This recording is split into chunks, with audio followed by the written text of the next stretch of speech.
Now friends, let's start with the last answer of your chapter, that is relationship between marginal utility and price. और ये relation हमें help करेगा law of demand को समझने। This relation is studied from law of DMU. हम लोग इसको समझ रहे हैं फ्रॉम लॉ ऑफ डीएमयू। सबसे पहले हम ऐसा अज्यूम करते हैं कि एक यूनिट मार्जिनल यूटिलिटी का मीन्स एक यूनिट जो तुम्हें मिलेगा वो 10 रुपये के बराबर, क्योंकि हम लोग को कंपैरिजन करना है दो चीज़ का, प्रोडक्ट का प्राइस और मुझे मिलने वाली यूटिलिटी। और हम लोगों ने स्कूल लेवल में सीखा हुआ है कोई भी दो चीज़ को कंपेयर करना हो तो सेम चीज़ होनी चाहिए। अभी मैं तुम्हें ऐसा बोलूँ कि एक बाजू में केजी का यूज़ करूँ और एक बाजू में लीटर का यूज़ करूँ और कंपैरिजन करूँ तो कंपैरिजन कर नहीं सकता। हम लोग कभी भी कंपैरिजन करते हो कैसे करते हैं, दोनों केजी होना चाहिए या फिर दोनों लीटर होना चाहिए। उसी तरह प्रॉब्लम यहाँ पर ऐसा था कि मुझे कंपेयर करना है प्राइस के साथ, और प्राइस किस में है, मनी में, रुपी में, और यूटिलिटी जो मुझे मिल रही है वो पहले यूटिल्स में था। प्रॉब्लम ये आ रहा था कि यूटिलिटी को हम यूटिल्स में स्टडी करते हैं तो मुझे भी उसको मनी में कन्वर्ट करना पड़ेगा। तो मैंने उसको मनी में कैसे कन्वर्ट किया हुआ है, ऐसा मान कर चलो अभी के लिए कि एक यूटिलिटी जो तुम्हें मिलती है वो 10 रुपये के बराबर। मीन्स आज फॉर एग्जाम्पल प्रोडक्ट ए तुम कंज्यूम करते हो और तुम्हें ऐसा लगा कि प्रोडक्ट ए मुझे 5 की यूटिलिटी देता है, मीन्स 5 की यूटिलिटी मीन्स 50 रुपये के बराबर। ऐसा अज्यूम करके हम लोग क्या करेंगे, यूटिलिटी को कन्वर्ट करेंगे रुपी में, और मार्केट प्राइस तो पहले से ही रुपी में, तो फिर हम लोग इजीली कंपेयर कर सकते हैं। ओके, अभी यहाँ पर एक टेबल मैंने बताया हुआ है और ये टेबल का पहले मैं जो नंबर्स है वो किस तरह डेवलप हुए वो एक्सप्लेन करता हूँ। 1 2 3 4 5 6 ये यूनिट्स जो कंज्यूम किए जा रहे हैं और उससे मिलने वाली यूटिलिटी, और ये यूटिलिटी किसके बेसिस पे डेवलप की गई है, मैंने यूज़ किया है लॉ ऑफ डीएमयू। तुम देखोगे तो जैसे जैसे यूनिट्स बढ़ते जा रहा है यूटिलिटी क्या होते जा रही है, कम होते जा रही है। पहले 10 था, फिर 8 हुआ, फिर 7, फिर 5, फिर 3, फिर 1। सो तुमने यहाँ पे देखा as I am increasing the number of units the utility is following. So this is from law of DMU. फिर हम लोगों ने क्या देखा था कि एक यूनिट 10 रुपये के बराबर है, तो आज 10 यूटिलिटी मिलती है तो मैं क्या करूँगा, 10 यूटिलिटी मुझे मिल रही है, 10 रुपये का एक है तो मीन्स इनडायरेक्टली कितना हो जाएगा, 100। उसी तरह यहाँ पर 8 × 10 that is 80, 7 × 10 that is 70, 5 × 10 that is 50, 3 × 10 that is 30 and 1 × 10 that is 10। तो ये मैंने जितनी भी यूटिलिटी थी किस में कन्वर्ट कर दी, इन टर्म्स ऑफ मनी। और मैंने क्यों कन्वर्ट किया वो पहले ही बता दिया, मुझे कंपेयर करना है किसके साथ, प्राइस के साथ। अभी हम कंपेयर कर सकते हैं, मार्केट में प्राइस 50 रुपये है, मुझे मिल रहा है 100 रुपये का यूटिलिटी। तो अभी अगर 100 रुपये का यूटिलिटी मिलता है और दाम 50 रुपया है तो बट ऑब्वियस ज़्यादा है, तुम्हें यूटिलिटी ज़्यादा मिल रहा है एज कम्पेयर टू प्राइस। देखो मैंने लिखा है तुम्हें 100 की यूटिलिटी मिलती है और 50 रुपया तुम्हें देना पड़ रहा है।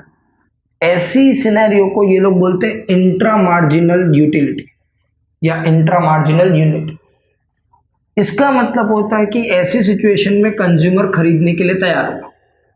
और क्यों खरीदने के लिए तैयार होगा, बहुत सिंपल है, मिलता मुझे ज़्यादा और देना कम है तो मैं रुकूंगा क्यों। So that is intra marginal and consumer is willing to buy. Second case देखते हैं, 8 का मिल रहा है, कन्वर्ट किया 80, अभी भी 80 कंपेयर टू 50 ज़्यादा है, सो मैंने वापस लिखा और वापस बताया कि वो इंट्रा मार्जिनल। सो सेकेंड में भी इंट्रा मार्जिनल है, मैंने इन्वर्टेड कॉमा किया हुआ है। अभी मैंने वही चीज़ पूरी वापस नहीं लिखी, खाली मैंने बता दिया दिस इज इंट्रा मार्जिनल।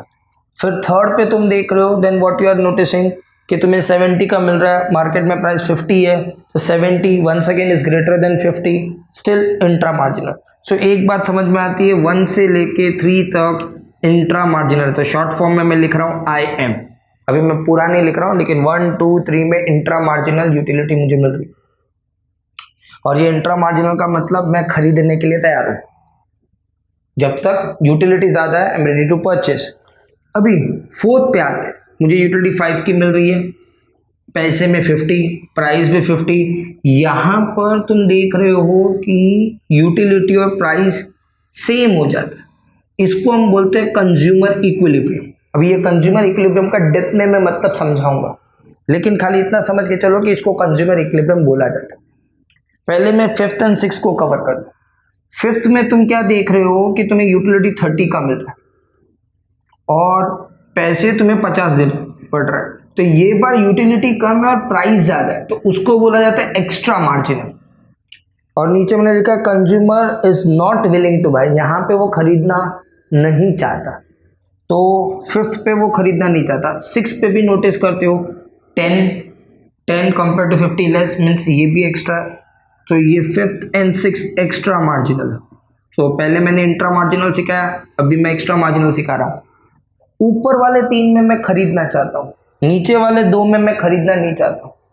अभी ये दोनों सिनेरियो में तुम क्या देखोगे कि मैं आकर रुकूंगा कहाँ पर, ये 4 पे, बिकॉज 1 चलो मैं खरीदना चाहता हूँ, सेकेंड खरीदना चाहता हूँ, थर्ड खरीदना चाहता हूँ, फोर्थ चलेगा, फिफ्थ नहीं और सिक्स्थ भी नहीं, तो मैं आपका रुका कहाँ पर, 4। उसको बोलते हैं कंज्यूमर का इक्विलिब्रियम, मतलब कंज्यूमर रुकेगा कहाँ पर, वहां पर जब उसे यूटिलिटी और प्रोडक्ट का प्राइस सेम मिलता है। अभी काफ़ी स्टूडेंट्स पूछेंगे सर वो फर्स्ट पे क्यों नहीं रुकता, फर्स्ट पे इसलिए नहीं रुकेगा बिकॉज उसको ज़्यादा मिल रहा है, तो वो क्या सोचेगा आगे जाता हूँ और ज़्यादा मिलेगा, तो वो सेकेंड पे गया अभी भी ज़्यादा मिल रहा है। और अगर कुछ चीज़ें तुम्हें मिलते जा रही है तो तुम रुकोगे क्यों, तो तुम फर्स्ट पे नहीं रुकोगे, सेकेंड पे नहीं रुकोगे, थर्ड पे भी नहीं रुकोगे, फोर्थ पे जैसे आओगे तो तुम्हें लगता है अभी सेम है, अभी और आगे जाऊंगा तो प्रॉब्लम हो जाएगा, तो वो फोर्थ पे आके रुक जाता है। सो कंज्यूमर इक्विलिब्रियम बोलते हैं। कंज्यूमर इक्विलिब्रियम मतलब कंज्यूमर का डिसीजन, कंज्यूमर का डिसीजन है कि अगर 50 रुपया दाम है वो 4 खरीदेगा। 50 रुपए के दाम पे वो 4 क्यों खरीदेगा, बिकॉज 50 रुपए के दाम पर उसका यूटिलिटी मैच होता है फोर्थ क्वांटिटी पे, तो फोर्थ पे उसका यूटिलिटी और प्राइस मैच हो रहा है, तो 50 रुपए के दाम पे वो 4 क्वांटिटी डिमांड करेगा। यहाँ तक तुम्हें समझा। सो ये कंज्यूमर इक्विलिब्रियम क्यों बोलते हैं वो समझ में आ गया हमें, और इसको कंज्यूमर डिसीजन बोलते हैं। तो डिसीजन क्या था, इफ द प्राइस इज 50, मैं यहाँ पे लिख रहा हूँ प्रोडक्ट का प्राइस 50 है, तो कंज्यूमर ने क्या बोला, consumer is ready to demand 4। But अगर प्राइस बढ़ते जाएगा या कम होगा तो क्या होगा, सोचो ये 50 की जगह पर मैं नया प्राइस रखता हूँ 30, तो 30 के बेसिस पे तुम क्या देखोगे 30, हाँ ये पूरे टेबल की जगह पे 30 सोचना है। फर्स्ट खरीदेगा बिकॉज 100 कंपेयर टू 30 ज़्यादा है, सेकेंड खरीदा है 80 कंपेयर टू 30 ज़्यादा है, थर्ड खरीदेगा 70 कंपेयर टू 30 अभी भी ज़्यादा है, फोर्थ भी खरीदेगा और इवन फिफ्थ भी जाएगा, क्योंकि फोर्थ में भी उसको ज़्यादा मिल रहा है तो वो फिफ्थ में भी जाएगा। मीन्स जब भी दाम मैं कम करता हूँ कंज्यूमर ज़्यादा खरीदता है। इसी से तो प्रूफ होता है लॉ ऑफ डिमांड के, कोई भी प्रोडक्ट का प्राइस अगर बढ़ेगा तो उसका मार्केट में कोई भी प्रोडक्ट का प्राइस कम होगा तो उसका मार्केट में डिमांड बढ़ेगा। ये लॉ ऑफ डिमांड जो है वो इसी से प्रूफ हुआ, और ये चीज़ किसके थ्रू प्रूफ हुई, लॉ ऑफ डीएमयू से। समझा। तो अभी इसमें सीखने वाली बात क्या थी, पहली बात हम लोग यूटिलिटी और प्राइस को असली लाइफ में कंपेयर करते और फिर प्रोडक्ट खरीदते। दूसरी बात हमें ये पता चली जब तक यूटिलिटी ज़्यादा है प्राइस से हम खरीदते जाएंगे और उसको बोला जाएगा इंट्रा मार्जिन, जो 1 से लेके 3 था। सेकेंड बात ये पता चली कि जहाँ पर मिलने वाली यूटिलिटी और प्राइस सेम हो जाता है हम रुक जाते हैं, और उसको बोला जाता है कंज्यूमर इक्विलिब्रियम, जो हमारा डिसीजन। और आगे अगर हम लोग जाते हैं तो फिर यूटिलिटी कम है और प्राइस के कंपेयर में तो हम लोग वो नहीं खरीदते, वो हो गया एक्स्ट्रा मार्जिन। सो कंज्यूमर इक्विलिब्रियम कैसे होता है, कंज्यूमर डिसीजन कैसे लेता है वो समझ में आ गया। अभी मैंने उसका पहला डिसीजन स्टडी किया कि 50 के प्राइस पे उसका डिसीजन था 4, फिर 30 रुपये मैंने प्राइस किया चेंज, तो उसने अपना डिसीजन बदल दिया, उसने बोला तो फिर मैं 4 नहीं मैं 5 खरीदूंगा। मैंने 2 डिसीजन को स्टडी किया तो पता चला कि कंज्यूमर सच में क्या कर रहा है, प्राइस कम होने पर डिमांड ज़्यादा कर रहा है। सो इनडायरेक्टली तुम्हारा कौन सा लॉ प्रूफ हो गया, basis of law of demand. तो लॉ का बेस क्या है, लॉ ऑफ डीएमयू, और लॉ ऑफ डीएमयू के बेस पर हम ये 2 चीज़ को कंपेयर करके समझ सकते हैं कि कंज्यूमर बिहेव कैसे करता है। सो यहाँ पर मैंने ये आंसर कंप्लीट किया। फर्स्ट ऑफ ऑल मैंने तुम लोगों को स्टार्ट से यूटिलिटी का मतलब बताया, फिर यूटिलिटी एज अ कॉन्सेप्ट तुम दूसरे कॉन्सेप्ट के साथ मिक्स ना करो, इसके लिए तुम्हें डिफरेंस बताया कि यूटिलिटी यूजफुलनेस से अलग है, प्लेजर से अलग है, एक्चुअल सेटिस्फैक्शन से अलग है, वो सब्जेक्टिव है, वो उसके फीचर्स बताए, फिर कौन कौन से टाइप की यूटिलिटी होती है वो बताए। उसके बाद मैंने तुम लोगों को एक्सप्लेन किया कि यूटिलिटी को हमें डेप्थ में स्टडी करने के लिए किसका यूज़ करना पड़ेगा, नंबर का, और नंबर के मेथड के अंदर हम लोगों ने यूटिलिटी को कन्वर्ट किया नंबर में। 2 कॉन्सेप्ट बनाए, टोटल यूटिलिटी एंड मार्जिनल।